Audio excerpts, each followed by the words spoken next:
right, guys, welcome back to the Tactical Edge. We're at episode 5, and today we're going to be talking some tactical gear and some other good stuff for you. We got Doc back with us. Welcome back, Doc. Thank you. And he knocked on the door long enough, we let him in. So in today's episode, we're going to talk about the election and how it might affect our industry. Then we're going to talk about some budget versus premium gear. And then we're going to have a Q&A session. And stick around at the end, we're going to announce the pepper gel winner from one of our previous videos. So that being said, let's get into it. All right, guys, so it's glad to be back. Got Doc Joslin back with us. We thought enough of him to build him a chair. Sean built him a chair. Yeah. He was on the, I don't know if you noticed, but on the last one, he was on a roller chair because we only had 2 built of these that go for this table. And so when Doc came back, we got you a permanent chair. I feel like I'm becoming more part of the team. I was expecting some stacked boxes this time. Yeah. So my own chair, it's kind of special this week. I like it. Sweet. Yeah.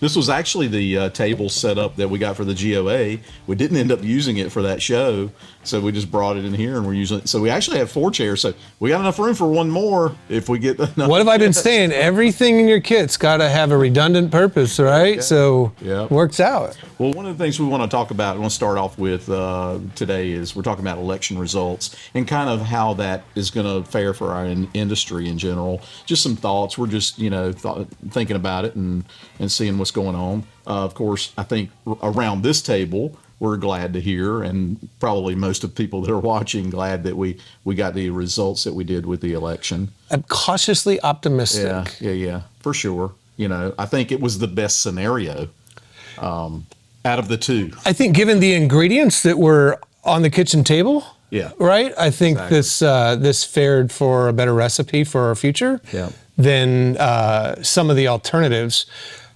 Ironically, in one of my former Bullets to Beans podcasts, I talked about, I think it was during the last major election cycle.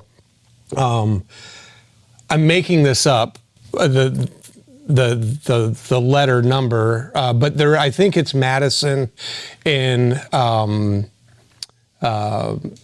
shoot, what are the founding fathers' letters that they wrote?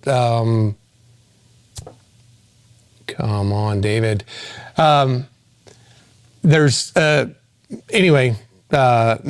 wrote at the time that they were framing the Constitution that one of the descriptions of government tyranny would be when you have a politically aligned executive, legislative, and judiciary, which we have that, right? So we have the stage for potential abuse of power, right? Because they are completely aligned on one side.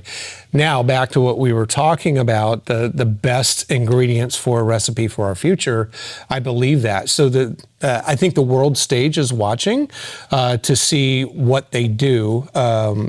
Early results of the Federalist Papers. That's what I was getting ready to say. Jeez. I started saying, I said, I'm going to embarrass myself. The TBI moment.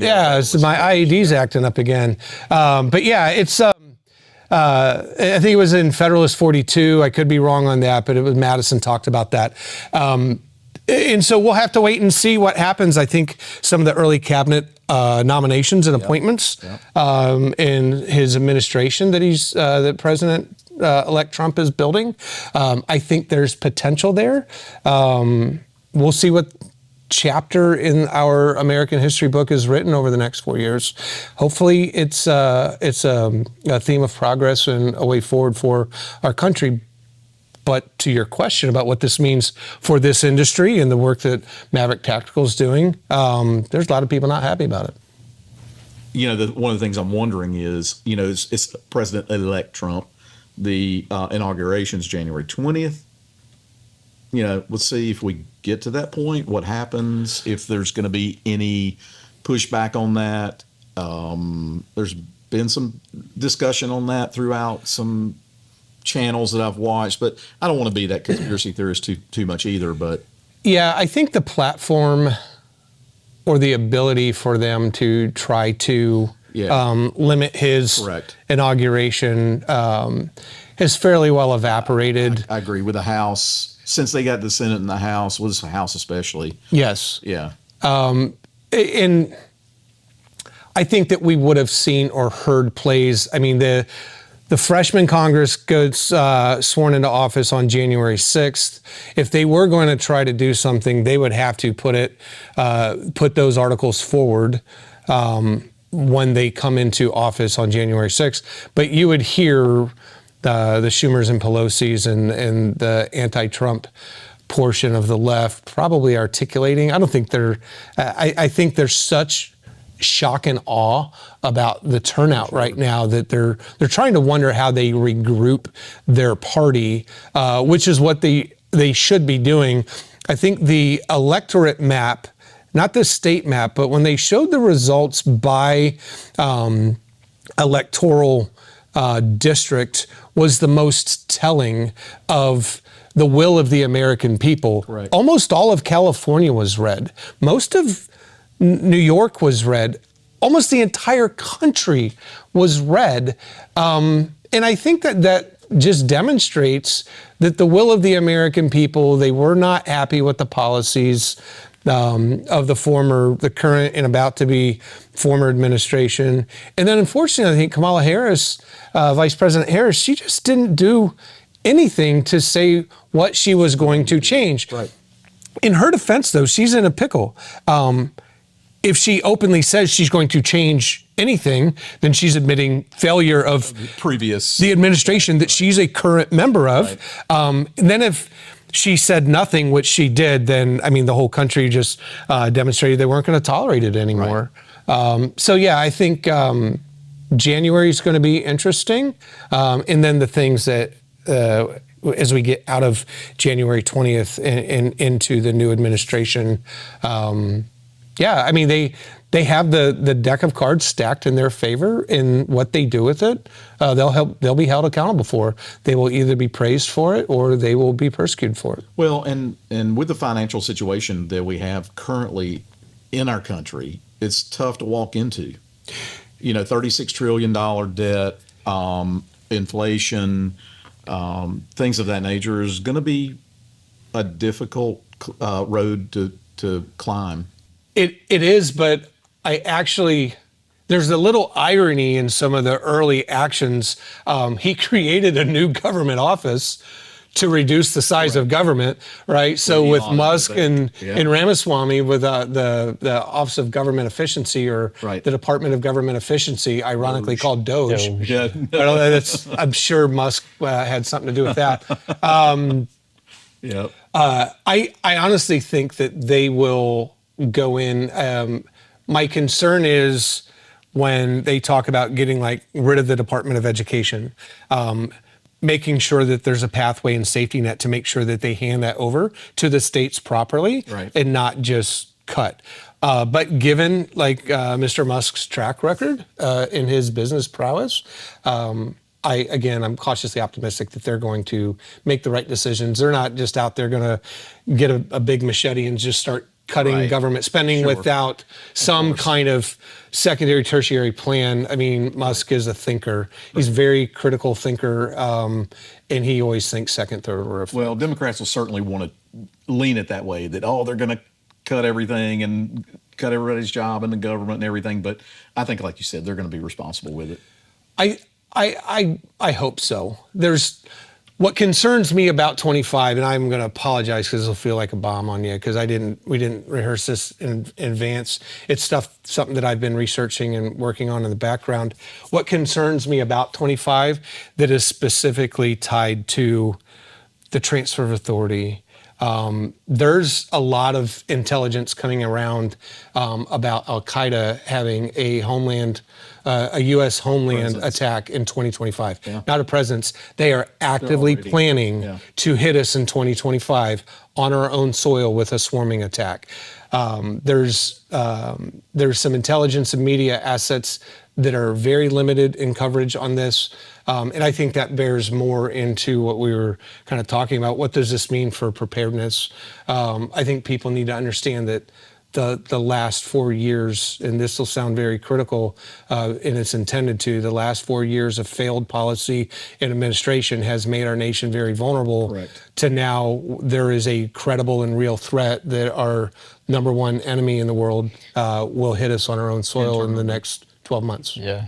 Well, me and Patrick have been talking about like, hey, now that Trump's in office, everything might feel good. Everybody might feel safer now, but maybe that you're saying that's not really the case. Maybe there still is a reason why you should still be prepared. Maybe we shouldn't let our guard down now that. Absolutely, we shouldn't let our guard down. I think domestically, I think the domestic threat is probably going to be able to be contained. It's the foreign threat within our domestic borders is really the threat that people need to focus on. There's a media outlet called Iskari Media Group. They publish on social media. That's led primarily by Sarah Adams, who was a former CIA targeter. She used to build target packages of who our intelligence and military teams would go capture, kill, or destroy. And she releases stuff on a regular basis about what the threat is, how to be prepared, what to look for, kind of key the threat actors and indicators. And as they get more intelligence harvested and interpreted, they're actually pretty good about putting it out. So as we talk about preparedness in our new administration, let's be honest, our adversaries felt threatened by Trump to the point where they played well with him. Right. So they were able to expand, grow, and embolden their positions globally to where we're at such a fracture point in our domestic policy to where it doesn't matter how strong he is as a president. The threat actors are already here. The damage is done. The damage is done. Yep. It's just a fuse that we don't know when it's going to blow. Right. No, I think you're right. I think the past administration has allowed the people to come in and allowed what is happening to happen. And I don't know, if we can do anything to stop it or. I don't know if we can do anything to stop it, but what we can do as a society and as individuals is we can do things to mitigate the impact that it has on us. Understanding where the threat lies and what the threat is going to look like when they do execute this plan. And I'm not trying to be this doomsday fear monger at all. I've never drank from that punch bowl. I don't think it's a matter of if. I think it is a matter of when, especially the source behind this intelligence and this information. I would say it's valuable and credible. But we can be prepared. We can understand what we can do as far as what to look for and not being quiet. If you see something that if it looks like a duck and walks like a duck, it might be a duck. You should probably tell duck hunters about it, right? Yeah. That being your justice departments, your police agencies, and then also avoiding certain things. Al-Qaeda's media pages, they frequently post images of the U.S. Capitol building. Like, I won't take my family on a vacation to Washington, D.C. Wow. Until we know that this is mitigated or that they've been able to neutralize this from happening. So it's understanding what they want, right? It's not just body count. They want to cripple the Western economy. They want to cripple our way of life, which is driven by capitalism. So they're going to go after high dollar count, not just body count, right? They're going to look for ways that they can cripple us, right? There was Iskari Media put something out earlier this week. It's Monday, so it was last week actually, where they did this analysis of like San Francisco. Would they blow up the 49ers stadium or would they blow up the Bay Bridge, right? And they did a financial analysis of how crippling one would be over the other. Blowing up a football game or a football stadium is $1.3 to $2 billion to replace it. You take down the Bay Bridge, you shut down all that commerce. It's billions of dollars. You shut down shipping lanes, and they estimated that to be like a $30 billion impact. So you look at infrastructure, things like that, and I think that that's the analysis that they're doing to try to hone in and narrow the crosshairs down on what the potential targets are. So yeah, people, I think, just more so than ever, don't sit back and be like, whoo, if you were a Trump guy that, oh, we won and we can relax now. Yeah. Actually, I think we need to heighten our awareness, heighten our civil preparedness for nefarious actors and bad actors to come in. Domestically, I think that there's still going to be some challenge around the inauguration.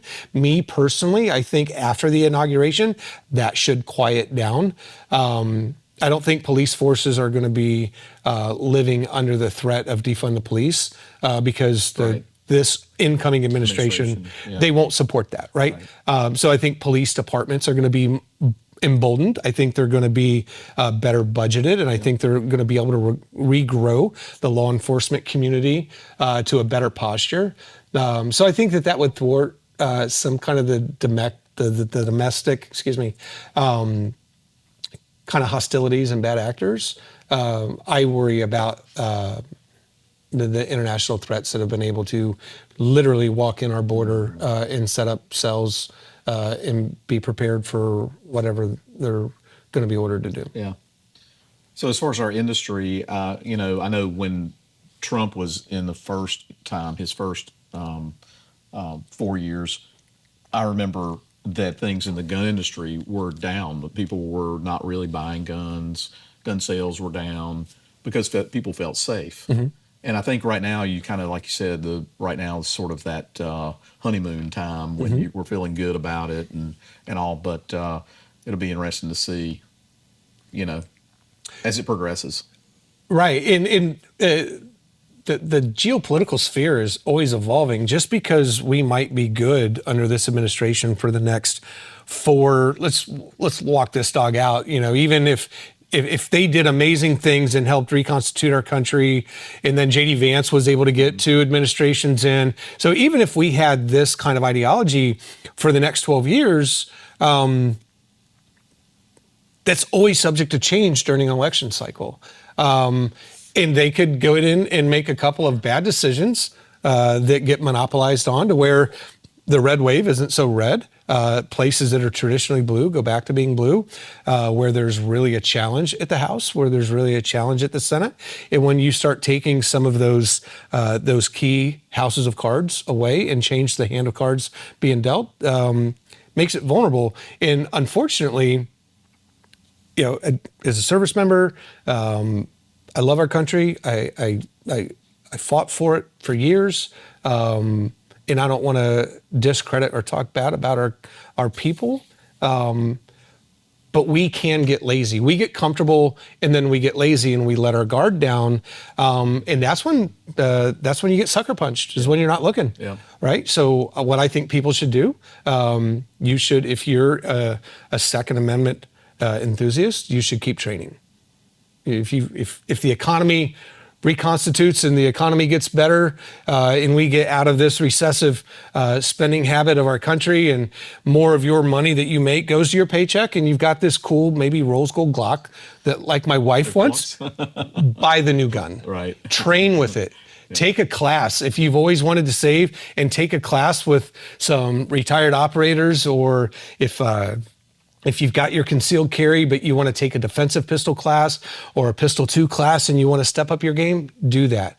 Be better prepared, right? If you think about why foreign powers never really considered attacking America on our own soil before, it was because of our Second Amendment community. It's too many people in America have guns and they like their guns, right? Yep. And so we should live by that. But I think that we should live by that responsibly. People should get gun training. Just don't go buy a ton of guns. Buy the right guns and then train with them. Gets back to my common philosophy that here in the videos that you guys allow me to participate in, understand the why and then the what and the how, right? You should walk through doing everything with a purpose. But we should, if you always want to take first aid training, get that first aid class, right? Stop the bleed, first responder, if as the economy gets a little bit better, which we predict it will, instead of buying 4 cans of soup, buy 6, right? Keep some stuff on hand, right? And slowly grow your preparedness. And I would say don't be afraid to have those preparedness discussions with members of your community. Make it okay to talk about being prepared. It not maybe lean away from the prepper connotation, because that's gotten me, the Discovery Channel or whoever did the prepper shows, and like they shot one of those episodes up in Alaska, right? And it was ironic because I'm not going to name the dude's name or talk about his business, but we all know this guy. All of us that lived in Fairbanks, Alaska, we knew this guy. And they talked in the show, they talked about his super secret, bug out facility that he had. And because on the show, they took like boats and four-wheelers back to it. It was this hunting cabin, and half of Fairbanks knew where it was, right? And so I think Hollywood or, mass creative content, mass media, they took a concept and they made it very hyperbolic, right? They made it to where it has kind of a negative connotation, or where it became a niche community that people look down on. The most serious preppers I know that I'm friends with or know personally, they're like doctors and surgeons. In family practice, doctors, attorneys, some of the most dedicated people to being prepared have the most education and probably more income potential than the average person. Awesome. So being prepared, and then if we do have that income, to continue to be prepared even more. Right. There's nothing wrong with having a little more food, right? I mean, it can't hurt to have more food. It can't hurt to have a little more ammunition or a little more body armor, A little more range time. Yeah. Again, go train. Yeah. Shooting's fun. Go do it. Yeah. Do it more. Yeah. So Cool. Well, Sean, you got any thoughts on our industry? What do you think our industry is up for this coming year? I truly don't. Zing a curveball right at with that. Who knows? I mean, we don't know. We're just kind of, throwing it out there and talking about it. But yeah. All right. Well, the next thing we wanted to talk about was you did some videos or a video on some premium versus budget gear. Yeah, so we've done 2 videos now on premium versus budget. We've done the helmets and then some plate carriers. And so, I just wanted to dive into that topic. We're doing specific things here in like our little YouTube series for premium versus budget. But in general, I want to know your guys' thoughts on, premium versus budget. Why would somebody want to go full budget gear, or is there a good time for you to go full budget? Sorry. Is there a good time for somebody to go full premium? Is there a good time for somebody to go full budget? Is there a good middle ground? I want to know why you guys think that, and why we should maybe go premium on some things, and why, other things you could get by with the budget for sure. Man, there's a lot to talk about. Gosh, I don't even know where to start. The main thing I think about with budget is, if there's items that you're not using as often or not as critical, that you could be some budget on. I'm all about getting the best for your money. But if it's critical things, like we talk about body armor things, I don't want a cheap plate, right? But when you talk about gear, if Doc, I'd rather you talk more on that, because really you're in that line. I feel like even then with body armor, I mean, we had that budget versus premium helmet. You can still go on that budget side of armor and stuff, but is that a smart idea? Who would benefit from going budget versus premium, and why? So I'll make a mountain climbing analogy into a tactical discussion. So when I was climbing and guiding, my basic rule of thumb that it took a little bit to get my wife comfortable with was anything that was deemed life support gear. Anything that I would put my life on, like a harness, like a rappel belay device, an ascender, anything that would hold my life literally in the balance, I had to get premium. Not just premium is the highest price tag, but doing research and understanding, was it the premium quality gear that could have been from in that line of fun stuff. It could have been anything from one of 4 or 5 different manufacturers, like Petzl, Black Diamond, Mammut. They all made really, really good stuff. If you're North American, people lean towards Black Diamond. If you're in Europe, like some of the climbing shops that I would hang out in Germany when I was stationed in Germany, they would laugh at Black Diamond, and everything over there was Petzl and Mammut, right? Because that's just their brands. It's their brand, right? You're not going to hate them for it. It is what it is.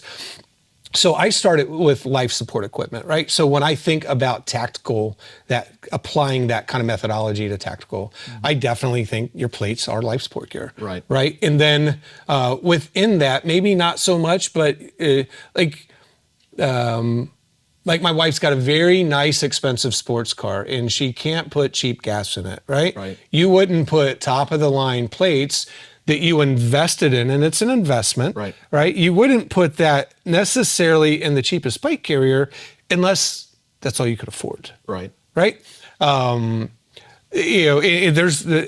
is going to have to do this budget balancing act. It is a balance, right? Act. When they get into it, Totally. Everybody, my son, when he got into things, because Dad was in the tactical life, and he wanted to be like Dad, and now he's actually going to be like Dad. He joined the military himself.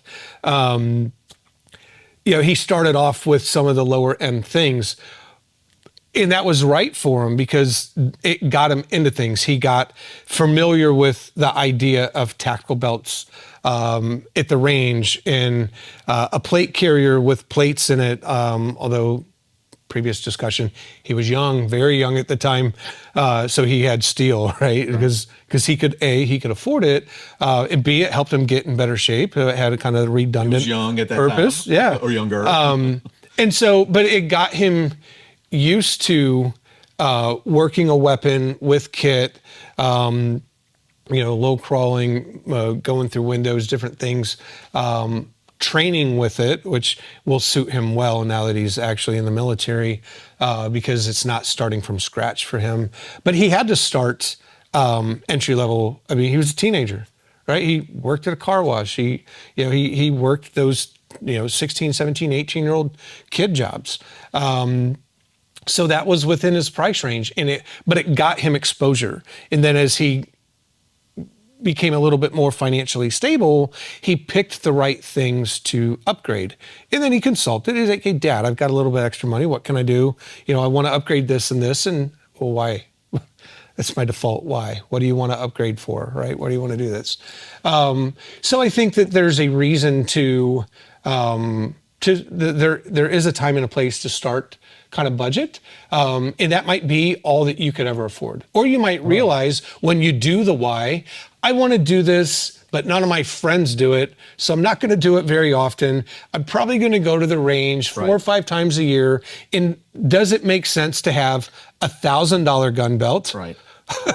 Or does it make sense to have maybe a $250 gun belt with the right attachments and the right pieces to support what you're doing? Or are you an instructor?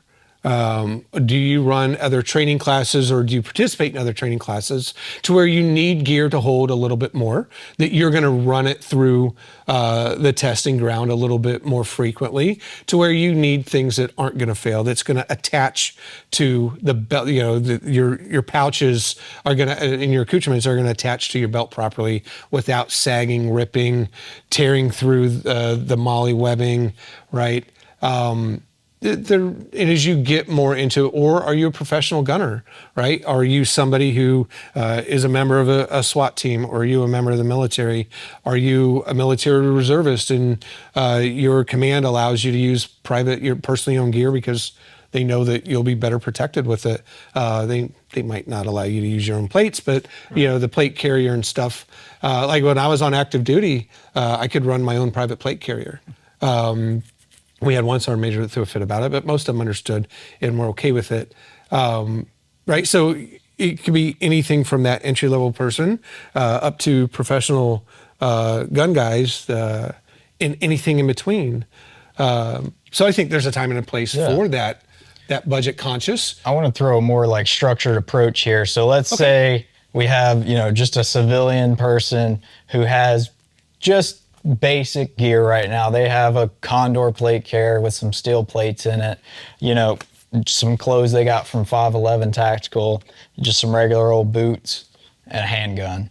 All right. So like if we're starting from the top, do they need a helmet? If so, budget or premium, where do you think that falls into line? And then kind of we'll go down the body and kind of talk about what might be worth it for a regular civilian to spend that little more money on. Not to frustrate you, but start at the why, right? What's he need that helmet for? Maybe he needs a bump helmet, because bump helmet, in my opinion, could be a very productive tool that is even a lower entry point, right? Yeah. Maybe for the type of training that he's going to do or participate in, a bump helmet is what he needs. And that can range anything from, $150, $200 up to $400 or $500 for a bump helmet. If they want it for personal protection, how often and why do you think you're going to get in a gunfight? Right? If this is an off the wall thing that I just want to be prepared, okay, does it offer you ballistic protection?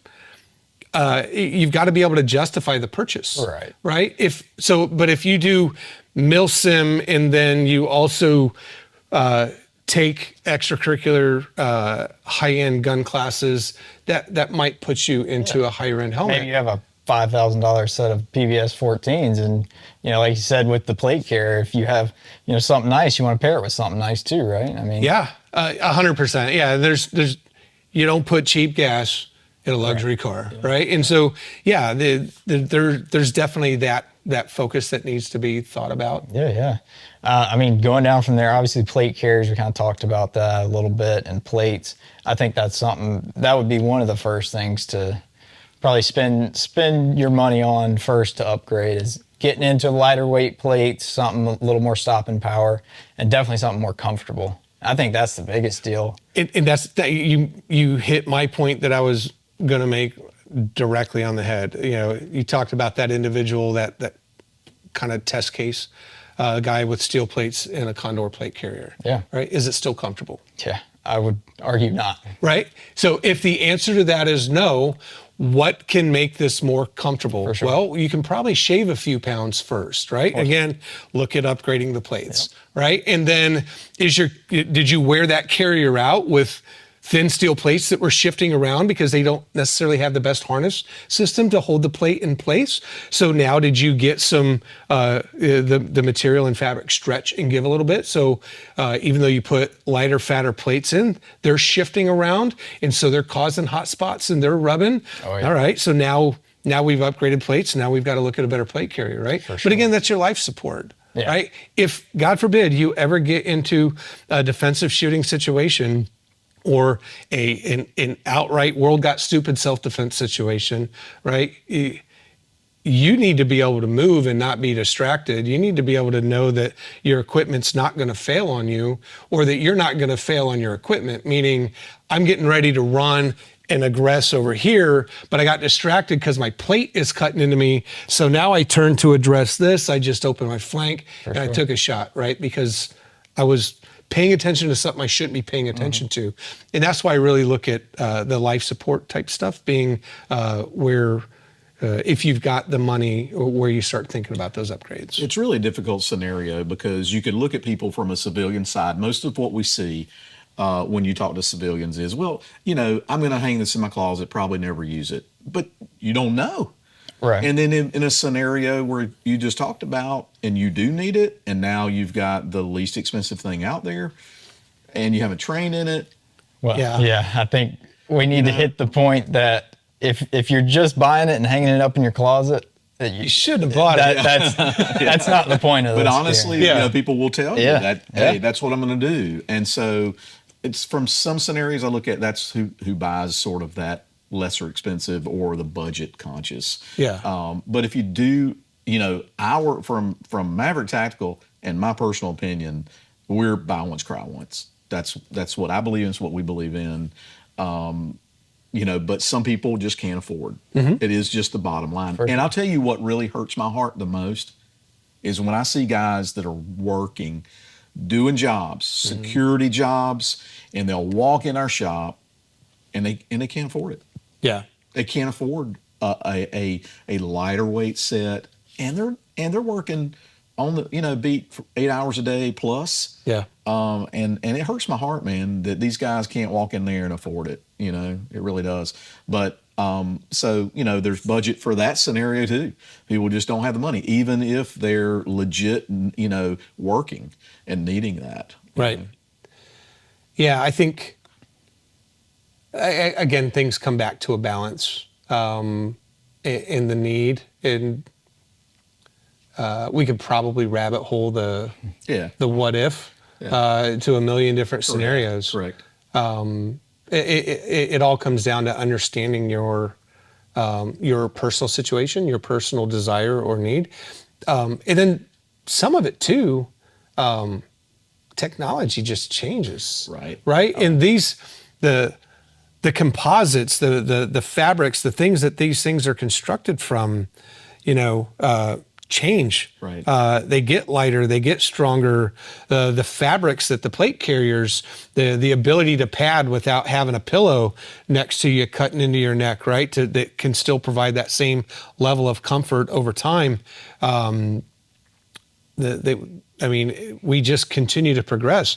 I had when I was on that SWAT detail, my plate carrier was through Diamondback Tactical. And at the time, I thought it was amazing. I was super proud of it. I still have it, right? And now I use it as an example of what this crap used to look like, right? And admittedly, it got used for its intended purpose, right? And it got beat up quite a bit, and it was worth the money at the time.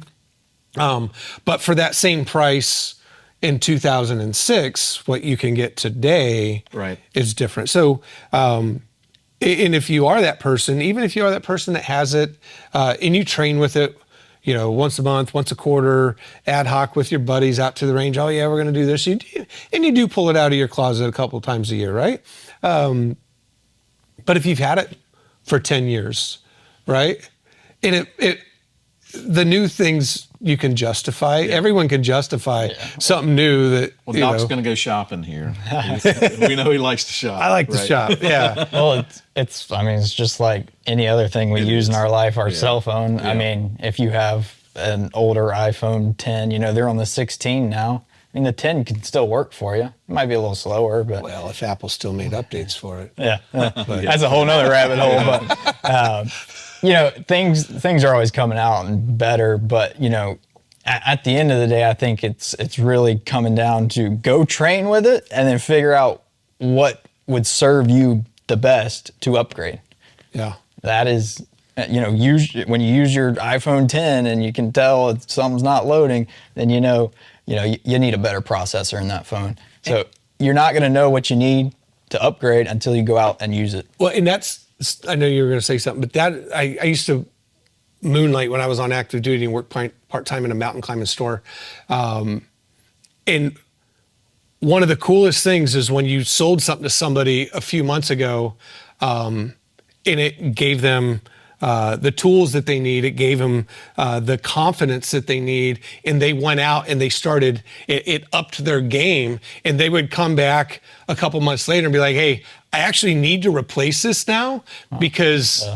They kind of graduated to that next level. Exactly. And that's kind of a cool feeling too, especially I'm sure as a retailer, that when you see somebody come in and you're that gateway into this world for them. And if they start low, right, and then they come back, and even though it's the buy once, try once, and I love that you try to do that. And I love how much at the gun shows, when we spend time at the gun shows, how much time we actually spend trying to educate folks, right? That's important. But to see somebody graduate into that need or desire that, hey, you know what? Now I can really make this make sense for me because I'm using it more. I'm getting the use out of it, and it's a more valuable purchase for them. So I think that's kind of cool. And when folks just get the confidence, they get the training, and they start using it, and they graduate into that more premium gear. So a lot of times it is good to see people get, even if it's a budget side, to get something. I also encourage a lot of times people say, hey, if you can't afford, go ahead and get your premium plate carrier. You got the plate carrier. maybe, save your money another month or two. And I understand some things could happen. You'd like to have it now. If you have to have it now and you're working, needing it for work, then you have to have something now. But if you can, spread it out over a little bit of time. And I'm not suggesting that you use credit card or credit, but save that money. Yeah. For another month or two down the road, and then come back. And we've had that happen before with our retail side, that people can purchase more of a premium product, in those carriers and plates by just dragging it out a little bit further and saving their money a little bit. Well, we saw that at Hickory at the last gun show. There were a couple of folks that they wanted something, but they really just didn't have the cash, and they might have bought in a couple of things, but not the whole thing. But then they're like, well, are you going to be here the next gun show in December? Right. And they talk about it. They're like, well, I can work and save. And I'd be willing to bet you that when we're there again in December, the majority of those folks come back. Yeah. Yeah. So, yeah, time and a place, and like you say, could rabbit hole it all, but it's good to talk about what are those scenarios and where do you cut corners, so to speak? Yeah.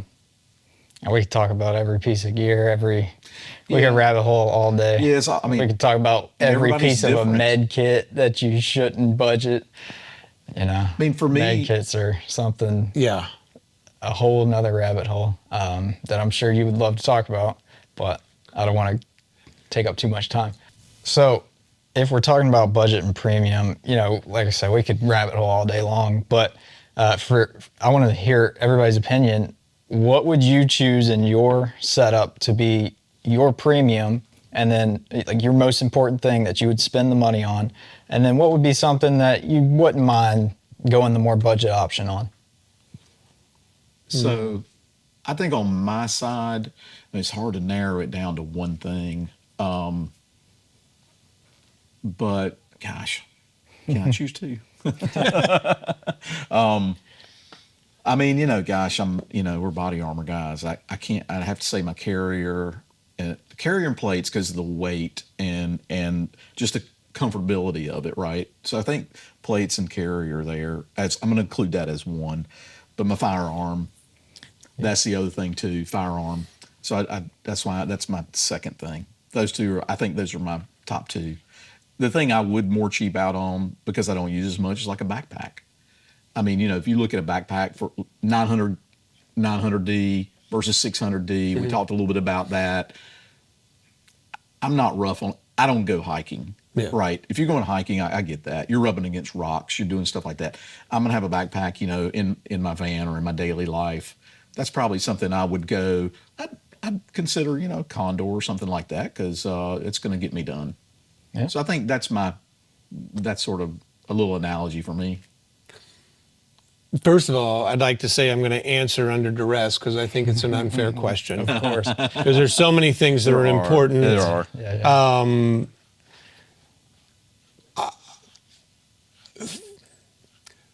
And I'm gonna piggyback off of Patrick's concept. I'm gonna go with my gun belt.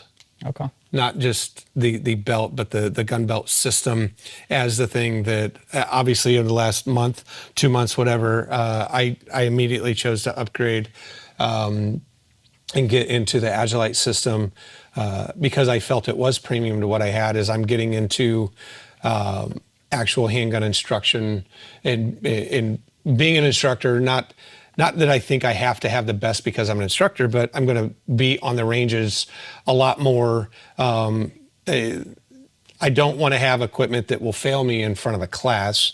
Right? No, nobody wants to have that instructor that talks about retention and then you don't have retention. Then you move under fire, or you do a stress shoot drill and you take off running and a magazine flies out, right? Be like, oh, my bad, right? I mean, so yeah, my gun belt system, just because I'm going to be using that professionally, and it will get a lot of use. And then not to copy Patrick's answer, the backpack. A, I have so many of them, but then B, when I look at everything, I think that's a piece of equipment, as I talked about in the video we shot earlier, that can be used as staging equipment. You want it to be comfortable, but I mean, it has to carry things. at the end of the day, that's what it's a mule, right? It is a fabric mule. It just has to carry crap for you. It's not what I would consider life support equipment. Right. It's not anything that my life depends on. And quite honestly, I could drop one out and pull one out of a go box that I have 20 or 30 of. Yeah. So I would say, I would, if I had to cheat, I would cheat on the backpack too. Okay, fair. Yeah, I have some more interesting viewpoints here. My premium thing actually would be a rifle sling, for the fact that I like a padded rifle sling.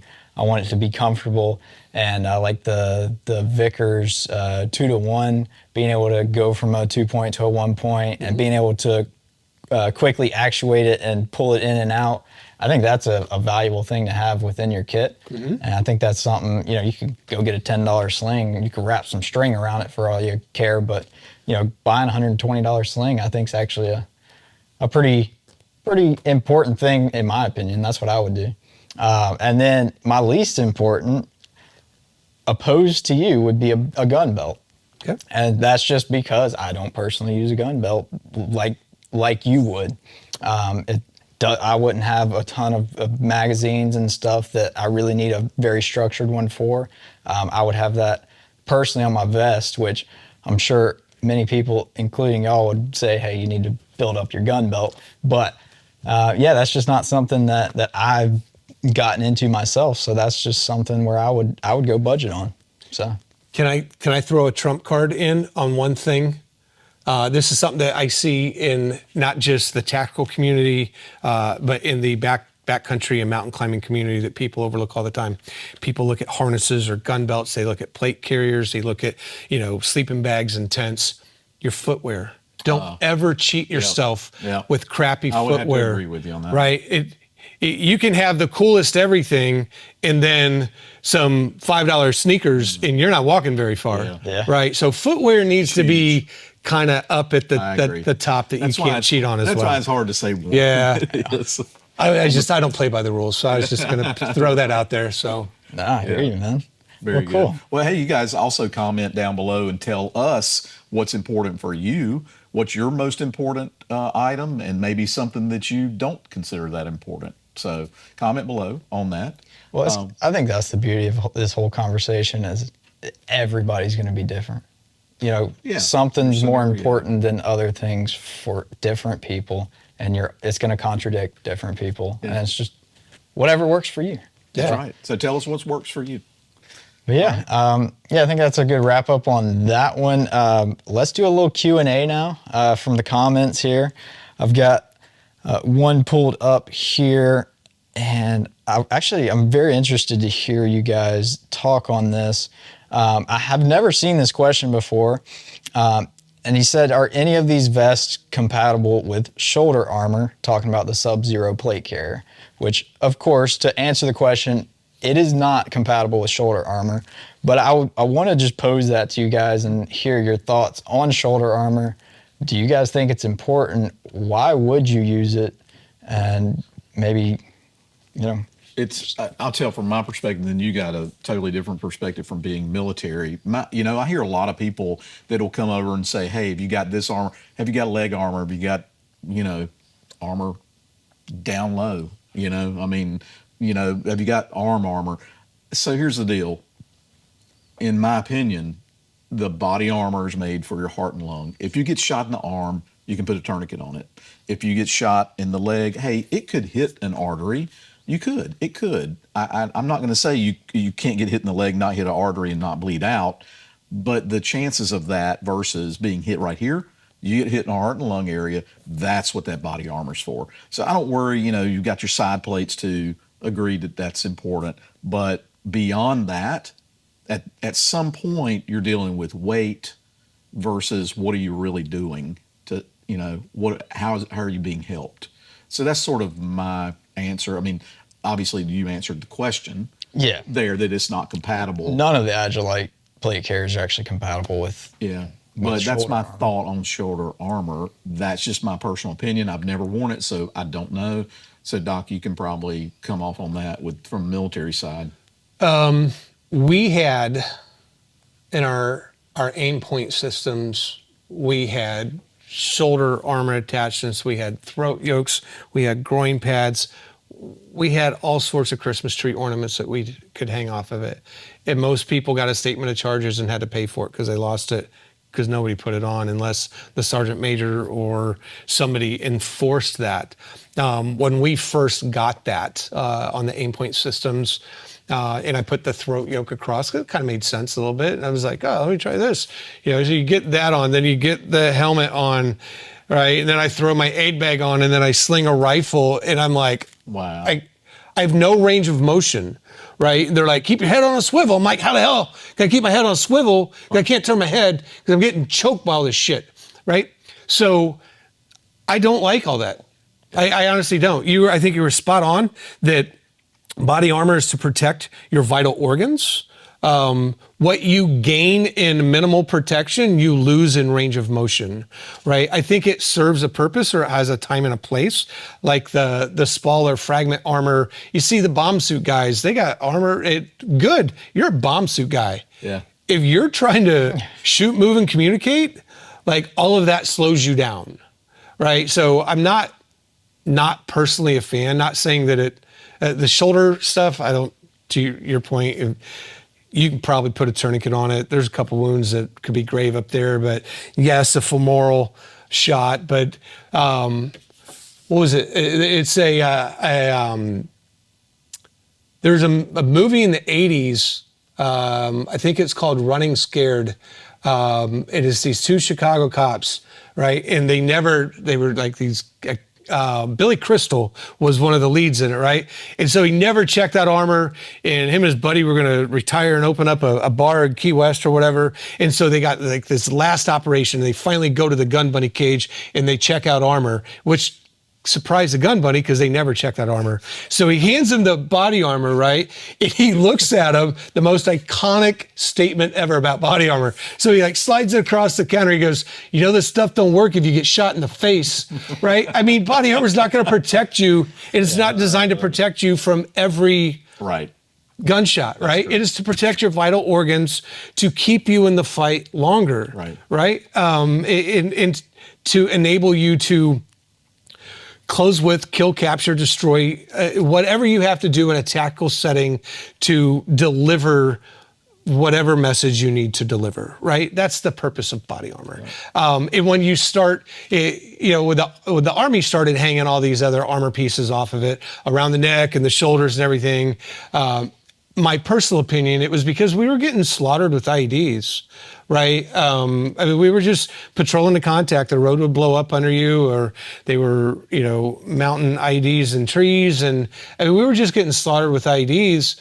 And you would get Fallujah, Ramadi, those guys, the guys that served there were some really good small arms engagements and battles there. But I don't think there was a lot of, and I could be completely wrong. If there's any of my brothers out there that want to correct me, do it in the comments. But I don't think a lot of people were succumbing to injuries and exsanguinating because of a shoulder shot, right? And if they were succumbing in hemorrhaging because of a femoral lac, was that because of a gunshot, or was it because of the IED and the shrapnel and the secondary projectiles created by the destructive force of the IEDs that they were building over there? I hated all that crap. Yeah. I never wore it. Yeah. Yeah. There's a time and a place for extra armor, but I think as far as, combat plate carriers go, that's the reason why you don't see options to add shoulder armor and such. It's not what's on the forefront of most people's mind when they're wearing that kind of plate carrier. Yeah, I think the 20% additional protection you might get, you lose 40% in mobility, right? And so there's not a balanced relationship there. Yeah. Agreed. Well, cool. I got one more question, but this was about the Sub-Zero as well. And somebody was just curious about the comfort on the shoulders. I know you guys don't have much experience rolling with it, but I wanted to answer his question. He says, does it need shoulder pads? Well, it has a little padding in the shoulders as it is. compared to the K0 and the K19, it is significantly less shoulder padding there. So I would say if you're running the Sub-Zero with some heavy plates, you may want to consider some extra padding somehow, however you want to do that. But again, like I said in the review of that, I think the Sub-Zero is made more for some lightweight plates and, not something that's going to weigh you down. So yes, it could use a little more padding, but again, it's made more for some lighter weight stuff. So correct. And I want to do a video actually on that a little more in depth. We've had the Sub-Zero. We've had a couple of them for a while. I did a video a couple weeks on one. I've had a couple more weeks with it now, and I got some more thoughts on it. So I want to save that for another video. Yeah. But yeah, really the main thing to answer that question you said was it's not meant for that, right? It's not meant for a loadout. You want to load out? Yep. Get a K19. Yeah. Well, somebody in the comments actually said, I saw somebody talking about, I wish I would have waited a little while because I just got the K0. It doesn't look like much has changed. Right. And truly, there's a lot that's different. Yeah. I mean, it's $100 less for a reason. There's not as much going on. There's not as much padding. You're going to get a lot more out of that K0. I think if you got that K0 and you're smacking yourself in the face for not waiting for this, I think you're good. I think you went a good route with the K0, especially if you're doing more, heavier plates, more combat loadout type thing. So, yes, because the designation for that plate carrier was for the Israelis, for the citizens, to be able to have something that was financially available, a lower price point to throw on, to be able to defend themselves. And so that's really what that plate carrier is designed for, which kind of leads into another. Do you have any more questions? No. That was what you were going to end with? Because there was another question that we had where a guy asked, can you put the warfighter cummerbund? That was another question we had. Can you put a warfighter cummerbund on the Sub-Zero? The answer to that is technically you could, but that's really, again, not what it's made for. Right. The warfighter cummerbund's a loadout cummerbund. If you're putting side plates, if you got radios, if you got magazines and stuff like that, that's really what that is more for. Again, that's not the purpose of the Sub-Zero, guys. So if you're looking for a Sub-Zero, you're looking for just something quick. That's what I'm going to have at home, just to tell you personally. That's what will be at our house for a quick loadout, for just something happen quick in your home. That's really what that's. Throw a little placard on the front. It's got placard capability, so you get mag pouches, and you've already got mag pouches built into the cummerbund that already comes on it. I think it's a great setup as it is. I don't think you really need to change much on it. I think it's comfortable for what it is and what it's meant for. So, yeah. Cool. All right, before we wrap things up, we said on Patrick's pepper gel video that we're going to be giving away one of the pepper gels to one of the commenters, and we have chosen, let me get the name right here, Crazy Cajun MTB 1300. So congratulations. We'll reach out to you in the comments to get your email and stuff and get that shipped out to you. But guys, speaking of giveaways as well, we are cooking up another giveaway coming up on 2,000 subscribers. So be sure to stay tuned for that. We'll talk about it a little more in some videos coming soon. And drop some comments, maybe a piece of gear you'd like to see in the next giveaway. Let us know. But guys, thanks for tuning in. Drop some comments, how you like the video. If you have any feedback, let us know. And we'll catch you soon.